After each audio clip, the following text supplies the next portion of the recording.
Hear friends will tell you, you don't know what's up, you don't know what's happening, and in that bid to prove to them that you know what's happening, so you also come into that kind of relationship. The purpose there is to satisfy your sexual desires. It's not love, it is lust. So, but on the other part, it is love under strict monitoring by the church authorities. Thank you. Okay, you made mention of relating with them sexual relationship. Yes, more especially for the younger ones with the opposite sex. Right? Yes, Not, opposite are sex. you talking about same sex? No, opposite sex. Okay, specifically for the opposite sex. Yes. In a way, it's a sin. It's a sin for them. Yes. Okay, but at a certain stage, it's not a sin. When they are ready to get married under strict supervision of the church authority. Oh, okay. So, that will lead me to asking, Felix, does it mean that there's a stage we should have some kind of relationship? Like, at what stage of every stage of our life, there is a kind of relationship we should maintain? So please, can you just highlight, because it's telling me premarital relationship be tempting. So at every stage of our life, what kind of relationship are we meant to keep as Christians? Thank you, Mary. I would like to let us know that the foundation for relationship is love. Okay. Jesus told us in John chapter 15 verse 12 that a new commandment he has given unto us, that we should love one another as he has loved us. Now let us take cognizance of the fact that there are 4 stages of growth before someone becomes from child to an adult. There are 4 stages that person encounters. The first is the childhood, the second is the adolescence, the third is the young adult stage, and then the adult stage. During the childhood stage, in relating with one another, what is expected of such one is the primary factor there is obedience. Okay. That is the way to know someone is relating well. A child who is obedient should not fight with the elders or with his own mates.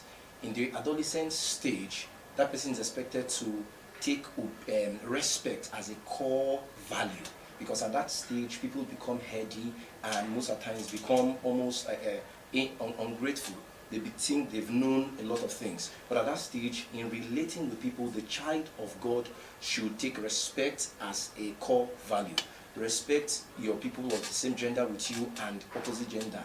Relate with them in all purity, because at this stage of life, hormones are kicking up. Okay. People do not really know how to control emotions. Okay. Then at the young stage, the young adult stage of life, now a touch of maturity is needed, because around this young adult stage of life, in the long run, marriage begins to come up. People are now coming up to age, and it's no longer going to be just relating people with people anyhow. The person you might relate with eventually might be the person you will get married to. So you operate with what? Purity and emotional maturity. Okay. Then for the adult stage of life, the child of God at this point in time has gone through these other stages. So experience is now an advantage to this adult, who has to now make sure he or she guides others who come up from this childhood stage up to this adult stage in love. This is how we should relate to one another as children of God. Okay, so at every stage of our life, there is God factor in our relationships. Please, Ruth, do you have something to add to this? Okay, I have something to say based on the adolescent stage. This stage is the stage why most persons get it wrong in life, and most times it takes them longer years to correct a mistake they made during that time. It's a time of youthful exuberance. So I think that as an adolescent, you channel your adolescent skills. You're kind of doing many things, develop yourself, preparing yourself for what is coming up in your early adulthood and late adulthood. Thank you so much. Okay, in essence, you're telling us that at that stage, it's not a stage to look for boyfriend and girlfriend. Boyfriend and girlfriend, in quotes. It's not a time to look for who to be in a relationship with. Enjoy the relationship you have around you already and focus on your purpose for living. By the time you get there, you must have balanced enough emotionally and psychologically to Yes. handle the next stage of life. Life. All right, thank you. Please do well to understand the basis. No, we said we are discussing from the kingdom perspective, not what the secular world is saying. They might be saying a lot of things, we might be hearing a lot of things. When they say relationship, a lot of things goes to mind. But do well to understand the actual meaning and what you should have at the center of your heart. Thank you so much for that answer. In our relationship with the, please, temple, I want to ask you again, this relating, you said premarital relationship is a sin in a way, and then Felix have highlighted, Ruth has said something, focus. At that stage is shaking. That stage is always, wow, we are looking for love, we are looking for who to roll with. Now, are you telling us that relationship is restricted to one gender? So, since it's a sin, should we only relate to only our gender? Like, I'm a female, I relate to only females, or guys, brothers, guys relate to only male? Please, I need you to throw more light on that. Okay, thank you very much for that question. I'll start by saying no. Okay. It is not restricted to only our gender. Why? Because the creator of man made man a male and a female. But that does not make us relate with the opposite sex or gender in the way we shouldn't. Okay. So carefulness, boundaries should be set, and restrictions should be strictly adhered to if one is relating with the opposite sex. Okay. Thank you. So he who made them Made them female male and female. yes. So if he had wanted Adam to stay alone, he'd Yeah, have just left him left alone. him alone, He'd have been yes. comfortable. Mhm. But he knew there was need to bring him, relation, yes. and he didn't bring same sex. He didn't bring another Adam. Adamu. Adamu. Not me, not me. Yeah. Okay, he didn't bring Adamu, he brought Eve. And that is to say, we are free. He actually created it in a way that we should relate normal without anything attached to it. Thank you for that. We should relate both with the opposite sex, but it should be on a restricted, should be founded on purity. Yes. Remember what we preach, purity. It should be founded on purity. All right, thank you so much for that answer. Thank you for that clarification. Now, that will bring me to this question. Felix, I don't know why I'm disturbing you a lot. Wow. Please, it's because of your answer. Are you telling me that it's wrong? Please, is it wrong now? Now that we need to relate with the opposite sex, male and female. Can I have the opposite sex as my mentor? Is it okay? Is there anything wrong with that? Okay, thank you for that question. Thank you. Before I go to answer the question, I'd just like to define some things. Okay. We've noticed that the word mentor has been misconstrued by many people. So just permit me to lecture you a bit on it. Okay. There is the word mentor, and there is the word disciple, the discipler, and there is the confidant. A mentor is a wise counselor, one who teaches and guides. And a mentor can have a relationship with the mentee directly or indirectly, knowingly or unknowingly. Meanwhile, a discipler is likened to a mentor, trains somebody consciously. There's also a direct relationship, it is not indirect. Meanwhile, the confidant is someone who has a relationship with someone and receives confidential information, some secrets that is shared. So ordinarily, per se, the mentor does not have the attributes of the confidant. But using our normal parlance, that's what we can relate with, what many people take mentor as. A mentor can actually have these three qualities of the discipler, of the mentor, and a confidant. That's to say, people can have a mentor and still share their confidential information and secrets with their mentor. So now, having been cleared of that, I want to make us know that according to the book, before I answer, let's read our Bibles in the book of Titus. I'd like to read the book of Titus, chapter 2. Titus chapter 2, I'll be reading verse 1, verse 3, 4, and 5. It says, verse 1 says, but speak thou the things which become sound doctrine. Then verse 3 says, the aged women likewise, that they be in behavior as becometh holiness, not false accusers, not given to much wine, teachers of good things. Verse 4, that they may teach the young women to be sober. Please emphasize the word, that they may teach the young women to be sober. Then verse 6 and verse 5 thereabouts. Okay, verse 4 tells us that they may teach the young women. Verse 5 says to be discreet, chaste keepers. What are we trying to say? Checking from these scriptures, which in verse 1 says, talking about sound doctrine. One of the sound doctrine is that the older women, the aged women, teach the younger women. So bringing it to our question, which says, should I have the opposite gender or the opposite sex as my mentor? For the sake of safety and your Christianity, the scripture has showed us what sound doctrine is. Have your mentor to be of the same gender. Reason being that there are certain information you will share with the opposite sex, who is your mentor, that will be about you. And because men and women are wired differently, that information can be harnessed by Satan to become a weapon of mass destruction against that mentor.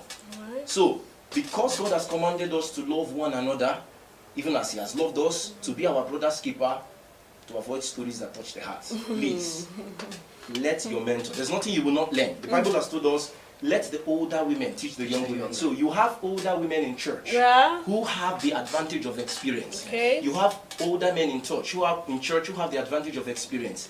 Meet these people, they will walk you through that path. For the sake of safety, lest Satan should use you to make a pursuit.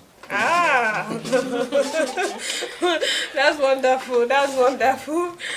For the sake of safety, if you want to maintain purity, like we preach, purity, there's no way you can remove God and you say purity. You must talk about purity. As long as you want to be loyal to God, you must talk about purity. And for safety's sake, and thank you for that backup from the scriptures. It said the older women, but it mustn't be an old woman. It could be a mother that is experienced. You can get them in your profession, you can get them all around. So you mustn't go to that for safety's sake. Please, Ruth, say something on that. Okay, thank you for that. I want to say something in life. For you to make life-changing decisions, you need a mentor. Okay? And a mentor is not something you just wake up and be like, this person is my mentor. It's something you prayerfully select. When I was in need of a mentor, I prayed. I didn't get an answer from God. And then at a point, I was like, let me do it on my own. In fact, there is one mommy in my parish. Then that I was somehow down emotionally. And I needed somebody to just tell me a word, encourage me. Then I put on a call, I called her. And you know what she said? She said, this one you called me, have you committed? Wow. That was like, good morning, ma. This one you called me, and I switched off the call. That was the end of it. Then later that day when I went home, I got a call from another mommy. And she was like, she had been looking for my number. She had it in mind to call me. She was asking me questions. And at the end of the day, she helped me. Like, that was, and then I now had a voice that this is the person you're looking for. And today she has been my mentor. That was 2019 till today. I think how many years she's been my mentor. And then I'm not supportive of a young sister meeting a young brother, probably your campus pastor or your choir master, to mentor you. Then you're having menstrual camp. You go and call him on phone, brother, my stomach is paining me. And you cook and you think that you're a caterer. You know? Confessionaries, you are everything. Then you will now cook cooler ministry and go and carry and give the brother, and then now tell him ministry. That there is a way that your head is doing you today. Then early first thing to the morning he will call you and be like, how are you? How is that your head? Believe me that by the time he calls you today, call you tomorrow, call you the next day, we women, we are somehow emotional beings more than the men, that you begin to read the meaning that this brother is caring. and from there you endanger. He may be doing it out of a sincere mind, but you endanger him. You find that you are becoming vulnerable. And for you to have a mentor, you be vulnerable to your mentor. Okay. So when you are vulnerable to a brother, anything can happen. Okay. So it's not advised for your safety, for your sanity, to maintain purity. Please, sisters, help our brothers. We have mothers, sisters around us. We have your fellow gender you can go to. Help our brothers, help that your choir master. So don't let him not be the one you call always to complain of whatever you're passing through. Their mothers who have passed through menstrual cup and then they overcame the state. You can talk to them, they will help you out. Thank you. All right. Okay. That is to say that I got something from what you said. You said you prayerfully select a mentor. You can just select. It's not every mother, it's not every mom in church that can be your mentor. You should actually prayerfully, you said that, select a mentor. Probably some will say, is it all those kind of people we have in church?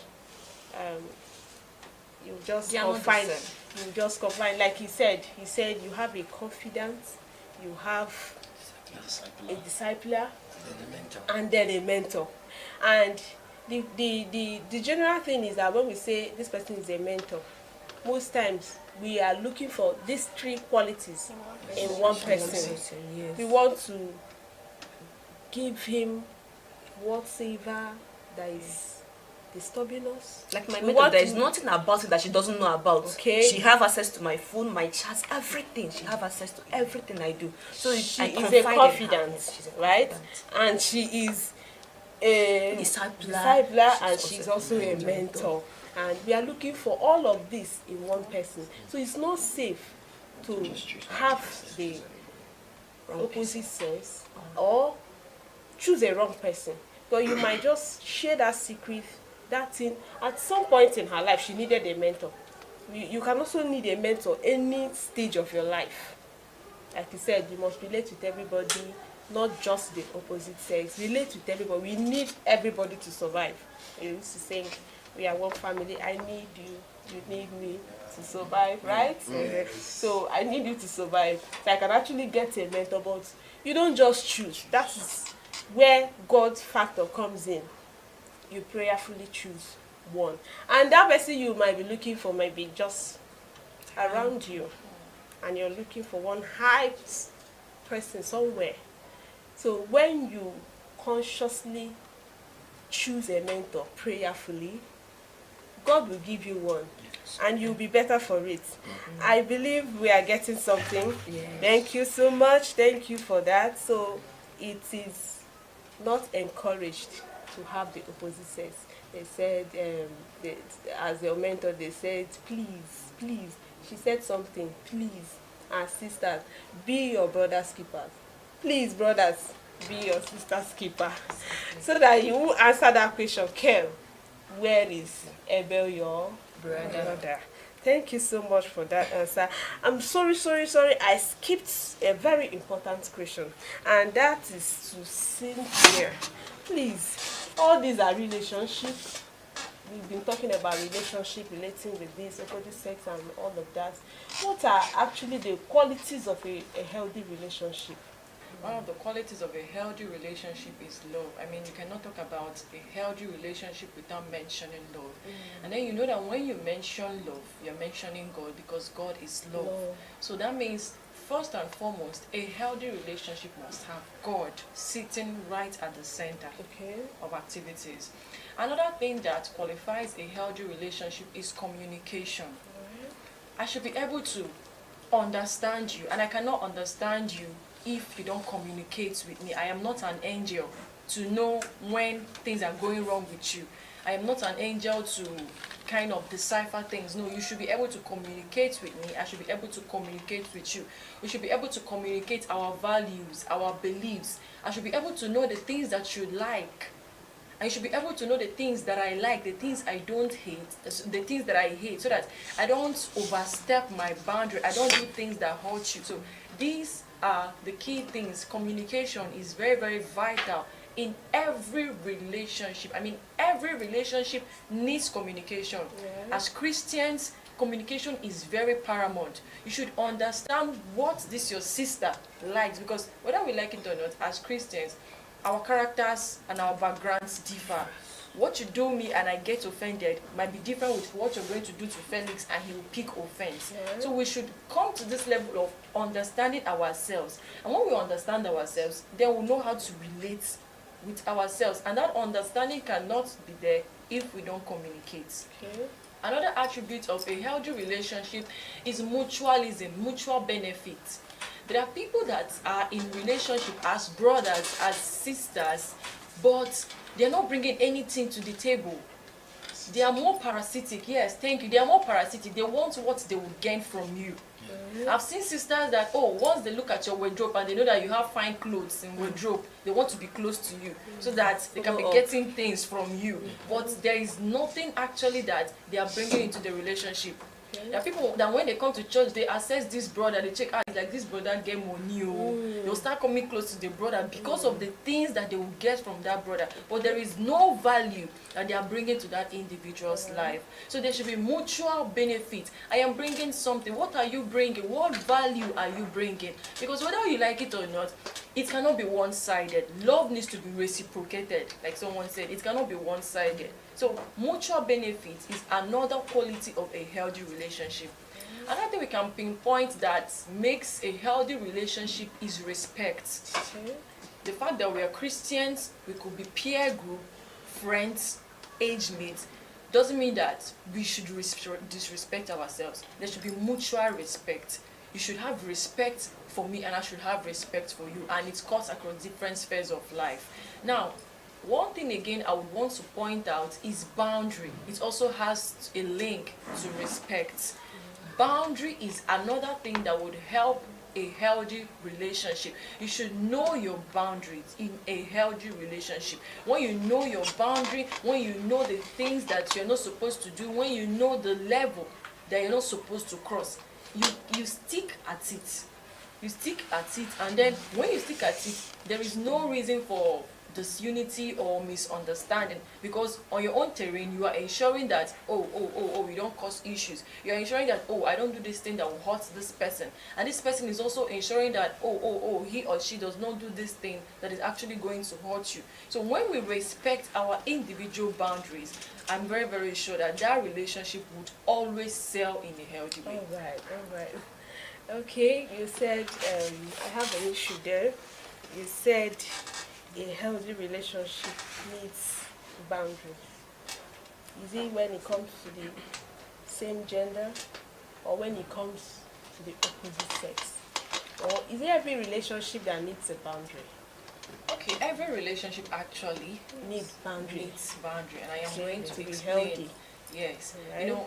We've been so fixated actually on relationship that we only see it from the limelight of a boy and a girl, or a man and a woman. Oh, yeah? Maybe because of the idea of the season we are trying to pass. Yeah. That we neglect some key things that are gradually springing up Okay. in the world and in the church. In fact, it is not gradually, it is spreading like wildfire. Okay.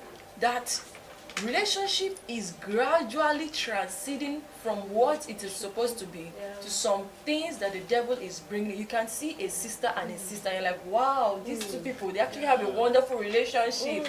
But you don't really know that there are some dirty things that are going on under the sheets.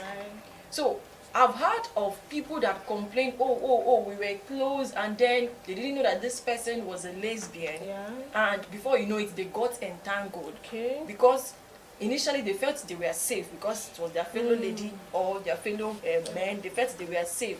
But because the boundary was not kept, before you knew it, they fell apart. So there is boundary that should be kept in every relationship, whether for a man and a woman, just like our sister pinpointed when we're talking about having a mentor from someone of the opposite sex. Yeah. There are some boundaries, and that is why in our church our daddies have rules. Sometimes we youths will think, oh, they are tying us so hard. They don't want us to express ourselves. But there are these rules that our daddies put in place to checkmate our activities. Right. And that is why we say, as a sister, a single sister, you are not meant to visit a single brother alone. Okay. In the campus, you go to his lodge. Let me go and see Brother Timothy in his lodge. You're going to see Brother Timothy alone.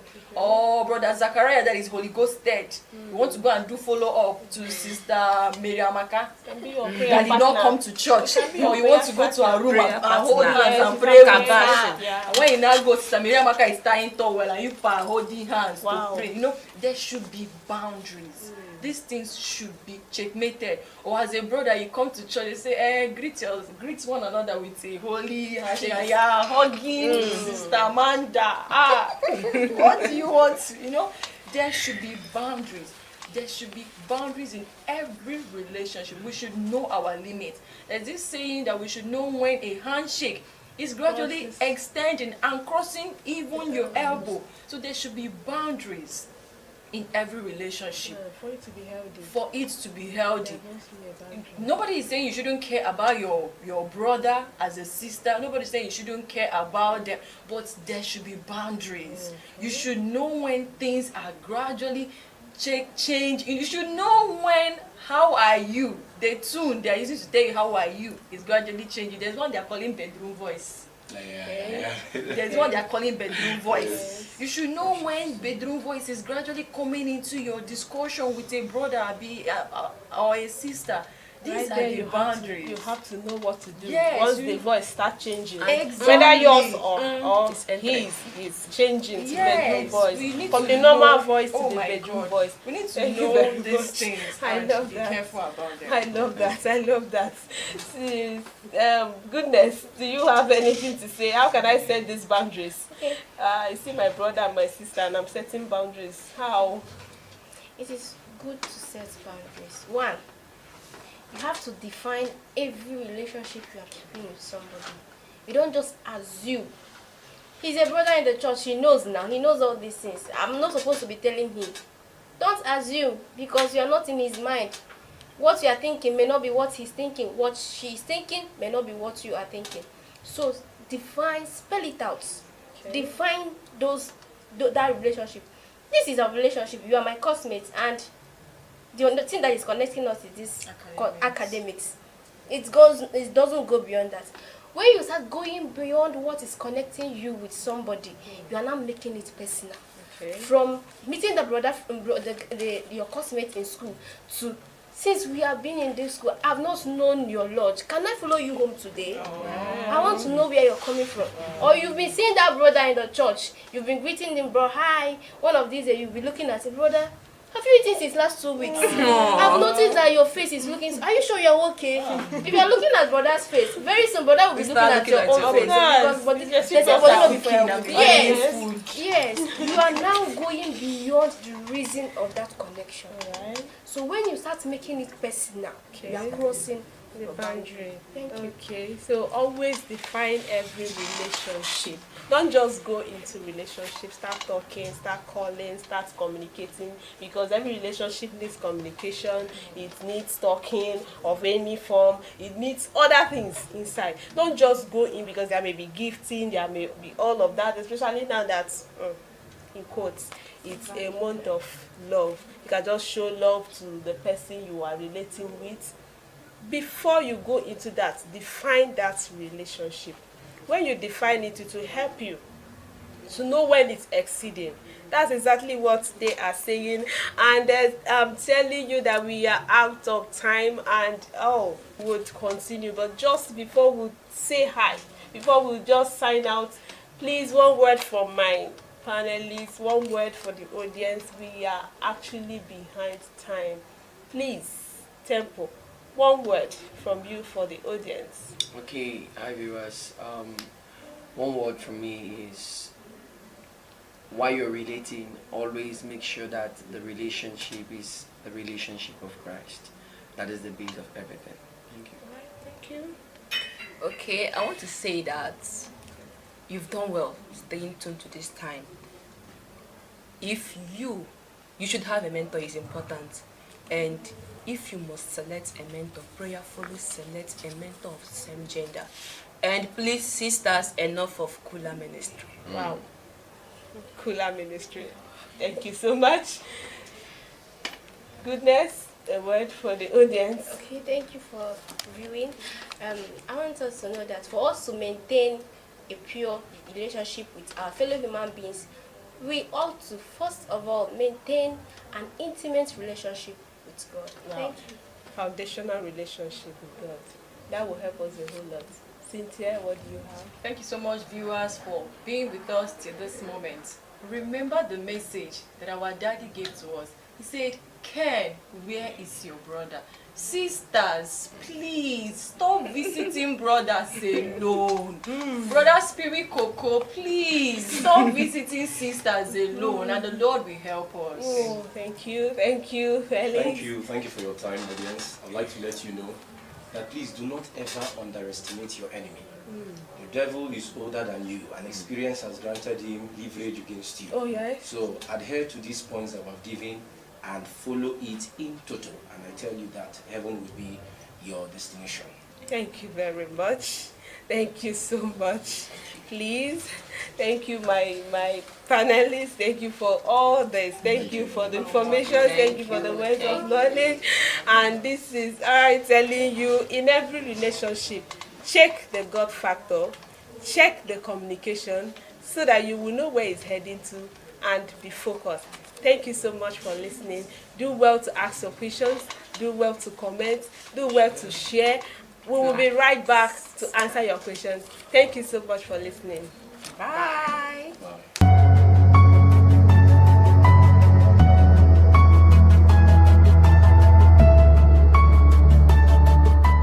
Love beyond roses.